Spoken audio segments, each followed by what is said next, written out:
दोस्तों, आज हम आपके साथ एक और भयानक मामले पर नजर डालने जा रहे हैं। 2 दिसंबर 2019 को लोग हर दूसरे दिन की तरह मुंबई के माहिम बीच पर टहल रहे थे, लेकिन अचानक एक शख्स की नजर समुद्र की लहरों पर पड़ी, जहां एक सूटकेस पड़ा था। सूटकेस को देखते ही उसे लगा कि शायद इसमें कुछ कीमती चीज होगी, इसलिए वह जल्दी से उसकी तरफ गया। लेकिन जैसे ही वह उसके पास पहुंचा, तो उस शख्स को बहुत ही अजीब सी और बहुत ही गंदी बदबू आने लगी। तो वह तुरंत समझ गया कि इस सूटकेस में जरूर कुछ गड़बड़ है। तो उस शख्स ने तुरंत पुलिस को फोन किया और पुलिस को सारी बात बताई। कुछ देर बाद पुलिस भी मौके पर पहुंच गई। इसके बाद सूटकेस को खोलकर देखा गया, लेकिन सूटकेस को खोलते ही वहां मौजूद सभी लोगों के होश उड़ गए, क्योंकि उन्होंने ऐसा नजारा पहले कभी नहीं देखा था।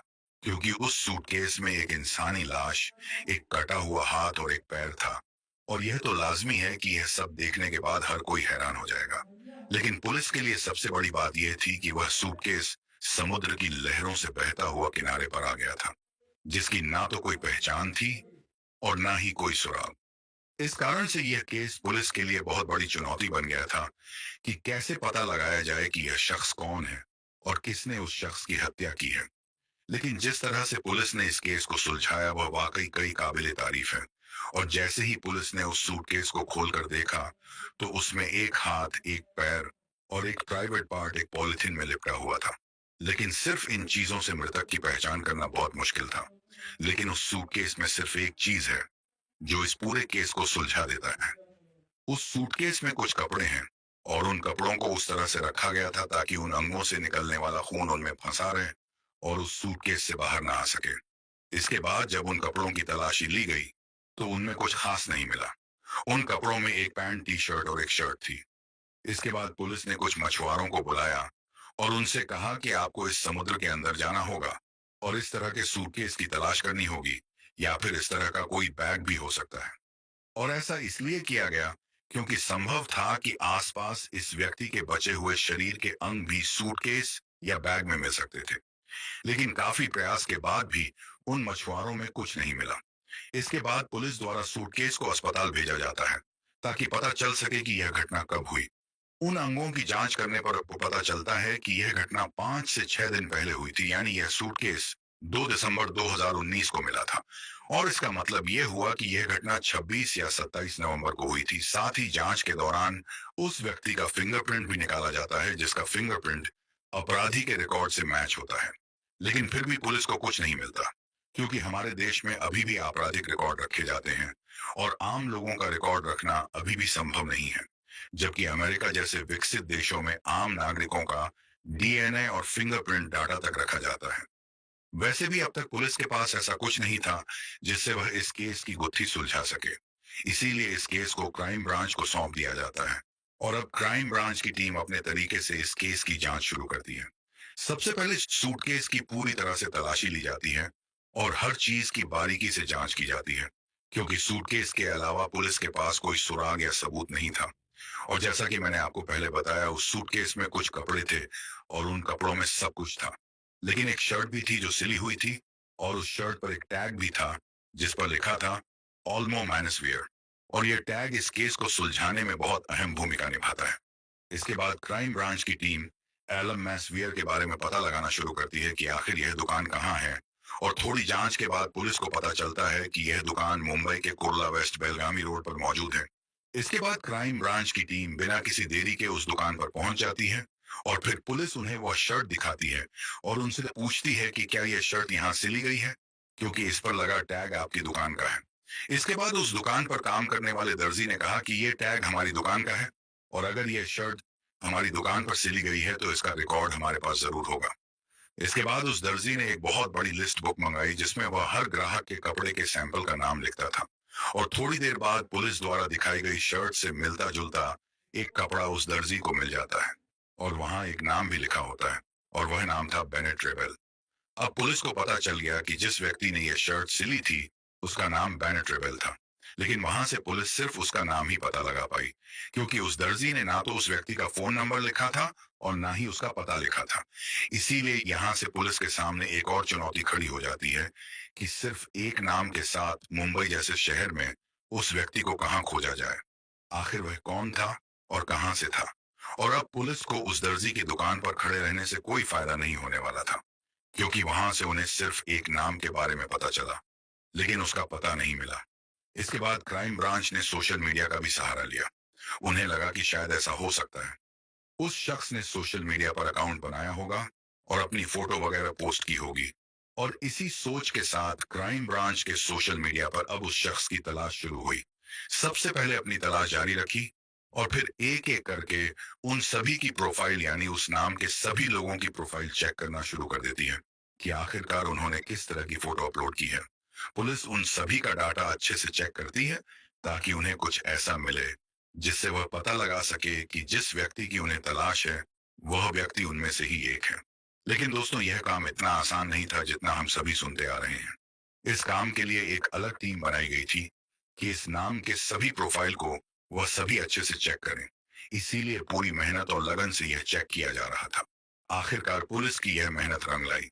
उन्हें एक ऐसा प्रोफाइल पेज मिला जिस पर उन्हें पूरा भरोसा था कि यह वही व्यक्ति होगा जिसकी उन्हें तलाश है, क्योंकि जिस तरह का हाथ उन्हें उस सूटकेस में मिला था, बिल्कुल वैसा ही या उस हाथ से मिलता जुलता उन्हें उस प्रोफाइल पेज में देखने को मिलता है। इसका मतलब है कि उस व्यक्ति का हाथ भी वैसा ही दिख रहा था। इतना ही नहीं, जब उस व्यक्ति की प्रोफाइल को अच्छी तरह से चेक किया गया तो पुलिस को एक ऐसी फोटो भी मिली जिसमें उसने वही कपड़े पहने हुए थे जो उस सूटकेस में समुद्र के किनारे मिले थे। और इसी के साथ यह कंफर्म हो गया कि पुलिस जिस व्यक्ति की तलाश कर रही थी वह वही व्यक्ति है। थोड़ी और जांच के बाद पता चला कि वह एक संगीतकार है जो गिटार पियानो बजाता है और अपनी जिंदगी जीता है। उसकी प्रोफाइल और वॉट्स देखने पर एक और आईडी मिलती है जिसकी फोटो उसने क्लिक करके अपनी प्रोफाइल पर अपलोड की थी, और उसी दूसरी आईडी में उसकी पूरी डिटेल दी गई थी, यानी उसके घर के पते से लेकर उसके फोन नंबर तक। इसके बाद पुलिस उस फोन नंबर पर कॉल करती है, लेकिन वह फोन नंबर स्विच ऑफ है। पुलिस बिना किसी देरी के उस आईडी में दिए गए पते सांता क्रूज ईस्ट इलाके में पहुंच जाती है। लेकिन जिस घर में उसे इतनी मेहनत के बाद पाया गया वह घर बंद था। यह देखकर पुलिस को फिर निराश होना पड़ता है। लेकिन इसके बाद पुलिस उसके पड़ोसियों से पूछती है कि इस घर में रहने वाले लोग कहाँ गए, और साथ ही पुलिस उस प्रोफाइल से ली गई फोटो, वो फोटो दिखाते हुए पड़ोसियों से पूछती है कि क्या ये व्यक्ति यहाँ रहता था। उस फोटो को देखने के बाद पड़ोसी कहते हैं कि हाँ, यह घर इसी व्यक्ति का है और इसका नाम बेनेट रिबेलो है, लेकिन वह कुछ दिनों से लापता है। पड़ोसियों का कहना है कि उसकी एक बेटी भी है जिसका नाम आराध्या पाटिल है, और वह भी कई दिनों से नहीं दिखी है। पड़ोसियों का कहना है कि बाप बेटी दोनों इसी घर में रहते थे, लेकिन हो सकता है वह अब कहीं और चले गए हो। पड़ोसियों का कहना है कि हमारे पास कोई और जानकारी नहीं है। लेकिन जैसे ही उन्होंने बेटी के बारे में सुना, पुलिस को थोड़ा शक हुआ। उन्हें लगा कि शायद पिता के साथ साथ बेटी के साथ भी ऐसे ही सलूक किया गया होगा और उसकी लाश को भी कहीं और ऐसे ही फेंक दिया गया होगा। यानी यह मामला और भी पेचीदा होता जा रहा था। अब सिर्फ सवाल ही उठ रहे थे, लेकिन अभी तक कोई जवाब नहीं मिल रहा था। इसके बाद पुलिस ने ताला तोड़ा और घर की जांच करना सही समझा, और फिर पुलिस ने ताला तोड़ा और घर के अंदर चली गई। इसके बाद घर की पूरी तरह से जांच की गई, और जांच के दौरान पुलिस को एक नोटबुक मिली जिस पर लिखा था, मैं एक बुरी लड़की हूं जिसने मुझे पनाह दी, पाला पोसा, मैंने उसे ही मार डाला।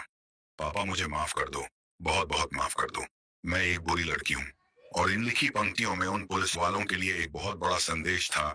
जहां एक तरफ क्राइम ब्रांच सोच रही थी कि शायद बेनेट रिबेलो की बेटी के साथ भी कुछ ऐसा ही हुआ होगा जो उसके पिता के साथ हुआ था, लेकिन उस नोटबुक में लिखी इन पंक्तियों को पढ़ने के बाद यह साफ हो गया कि आराध्या बेनेट रिबेलो की अपनी बेटी नहीं है, क्योंकि अगर वह उसकी अपनी बेटी होती तो वह उस संदेश में यह पंक्ति कभी नहीं लिखती कि जिसने मुझे पाला और जिसने मुझे पनाह दी, मैंने उसे ही मार डाला। और अब यह साफ हो गया था कि मरने वाला कौन है और मारने वाला कौन है, यानी बेनेट रिबेलो द्वारा गोद ली गई बेटी ने ही उसके साथ यह दरिंदगी की। लेकिन अब यह जानना बहुत जरूरी था कि आराध्या ने यह सब क्यों किया, लेकिन आराध्या पता अभी तक पकड़ी नहीं गई थी। इसके बाद पुलिस को उसके घर से आराध्या का नंबर भी मिल जाता है, और जब उस नंबर का पता लगाया गया तो वह नंबर आ रहा था। लेकिन जब कुछ समय के लिए नंबर चालू किया गया तो उस नंबर का स्थान घाटकोपर में दिखाई दे रहा था। इसके बाद पुलिस तुरंत वहां पहुंच जाती है और वे वहां आराध्या पाटिल को पाते हैं। पुलिस को देखकर आराध्या पाटिल थोड़ा डर गई, लेकिन फिर वह खुद का ख्याल रखती है। और जब पुलिस उससे पूछती है कि तुम यहाँ क्या कर रही हो और तुम्हारे पिता बेनेट रिबेलो कहाँ हैं, आराध्या ने कहा कि मेरे पिता यानी बेनेट रिबेलो संगीत के मामले में देश से बाहर चले गए हैं और मैं घर पर अकेला नहीं रह सकता था, इसलिए मैं यहाँ अपने दोस्तों के साथ रह रहा हूँ। लेकिन जब पुलिस ने आराध्या को वह नोटबुक दिखाया जिसमें लिखा था, मैं एक बुरी लड़की हूँ और खेद है। इसे देखने के बाद बेनेट रिबेलो की बेटी यानी आराध्या समझती है कि पुलिस को पूरी सच्चाई पता चल गई है और अब झूठ बोलने से कुछ नहीं होगा। इसीलिए आराध्या ने स्वयं स्वीकार किया था कि हाँ, मैंने अपने पिता को मार डाला है और उसके शव को पाने के लिए मैंने उसे अलग अलग सूटकेस में फेंक दिया था और उसे समुद्र में फेंक दिया था। आराध्या पाटिल ने बताया कि उनके पिता यानी बेनेट रिबेलो ने उन्हें गोद लिया था। उसने उसे पाला भी था और सब कुछ ठीक चल रहा था। लेकिन कुछ समय बाद एक दिन आराध्या एक लड़के से मिलती है। वे दोस्त बन जाते हैं, वे अपने नंबरों का आदान प्रदान करते हैं और धीरे धीरे वे प्यार में पड़ जाते हैं।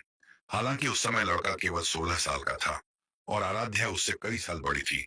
वैसे भी वे बात करने लगते हैं और एक दिन आराध्या ने अपने 16 वर्षीय प्रेमी से कहा कि हालांकि उसके पिता ने उसे गोद लिया था, वह उसका शोषण कर रहा था। वह उसके साथ संबंध बना रहा था जिससे वह बहुत परेशान थी। यह सुनकर आराध्या का 16 साल का प्रेमी उग्र हो गया और उन्होंने आराध्या से कहा कि आप यह सब कैसे बर्दाश्त कर रहे हैं। उसने तुम्हें अपनी बेटी के रूप में गोद लिया था, फिर वह तुम्हारे साथ यह सब कैसे कर सकता है, और इसके लिए आपके पिता को निश्चित रूप से दंडित किया जाएगा। इसके बाद 23 नवंबर 2019 को वे दोनों एक साथ पहली बार बेनेट रिबेलो को मारने की योजना बना रहे हैं, लेकिन वे इसमें सफल नहीं होते हैं। फिर 26 नवंबर 2019 को जब बेनेट रिबेलो घर पर नहीं थे, उस समय आराध्या का बॉयफ्रेंड उनके घर आया था और वे दोनों इस बारे में बात कर रहे थे। इस वजह से आराध्या पाटिल को बहुत गुस्सा आ रहा था कि उसके पिता ने उसके साथ ऐसा घिनौना काम क्यों किया। और जैसे ही उसके पिता बेनेट रिबेलो घर आते हैं, आराध्या अपने पिता के साथ लड़ने लगती है। तुमने मेरे साथ ऐसा क्यों किया? तुमने मुझे एक अच्छे पिता की तरह क्यों नहीं पाला? यह सुनने के बाद बेनेट रिबेलो अपना गिटार उठाता है और आराध्या के प्रेमी को मारने की कोशिश करता है, क्योंकि बेनेट रिबेलो समझ गया कि इस लड़के ने आराध्या को उकसाया है, क्योंकि उस दिन से पहले आराध्या ने इस बारे में कभी कोई सवाल नहीं किया था। लेकिन जैसे ही रिबेलो उस लड़के को मारने के लिए दौड़ता है, उसकी बेटी आराध्या उसके सिर पर जोर से वार करती है और वह गिर जाता है। उसके गिरते ही आराध्या उस डंडे से अपने पिता को कहीं जोर से मारती है। इससे बेनेट रिबेलो बेहोश हो जाता है और फिर आराध्या पाटिल जल्दी से घर में रखे कीटनाशक स्प्रे की पूरी बोतल उसके चेहरे पर खाली कर देती है। हालांकि उस समय भी बेनेट रिबेलो जिंदा था, लेकिन इसके बाद उन्होंने उसे चाकुओं से गोद कर उसकी हत्या कर दी। फिर वे उसे घसीटते हुए बाथरूम में ले गए और बाथरूम में डाल दिया। वहां बेनेट रिबेलो की लाश पड़ी थी। फिर अगले दिन वे दोनों बाजार गए। वहां से वे दोनों एक सूटकेस और एक चाकू खरीदते हैं। फिर उन्होंने चाकू से बेनेट रिबेलो की लाश को छोटे छोटे टुकड़ों में काट दिया। लेकिन जब वे चाकू से नहीं काट रहे थे, तो वे चाकू को बार बार गर्म करके काट रहे थे। और उसने यह भी बताया कि उन्होंने हथौड़े से उसकी हड्डियां तोड़ दी थी और फिर उन्होंने सूटकेस में लाश की टुकड़े भरकर उसे वहां की मीठी नदी में फेंक दिया और फिर बैग समुद्र में आ गया और समुद्र की लहरों के साथ बहता हुआ सूटकेस मुंबई के माहिम बीच के किनारे पहुंच गया। अगर वे कपड़े उस सूटकेस में ना डाले जाते, तो शायद यह राज राज ही रह जाता। क्योंकि आराध्या का प्रेमी सिर्फ 16 साल का था, इसलिए उसे जेल नहीं भेजा जा सकता था। इसीलिए उसे बाल पालन गृह भेज दिया गया। लेकिन आराध्या पहले से ही वयस्क थी, इसलिए उसे जेल भेज दिया गया। लेकिन इस मामले की गुत्थी सुलझाने के लिए मुंबई पुलिस की जितनी तारीफ की जाए कम है। और पता चलता है कि अगर पुलिस सही तरीके से जांच करती है, तो वह अंडरवर्ल्ड से किसी भी अपराधी को ढूंढकर उसे वहां से भी बाहर निकाल सकती है और वह उसे सख्त से सख्त सजा भी दिला सकती है। दोस्तों, इस पूरी घटना के बारे में आपकी क्या राय है, हमें कमेंट बॉक्स में जरूर बताएं। और अगर आपको हमारा प्रयास पसंद आया, तो इस वीडियो को लाइक और शेयर जरूर करें। अगर आपने अभी तक चैनल को सब्सक्राइब नहीं किया है, तो हमारे चैनल को सब्सक्राइब करें। धन्यवाद।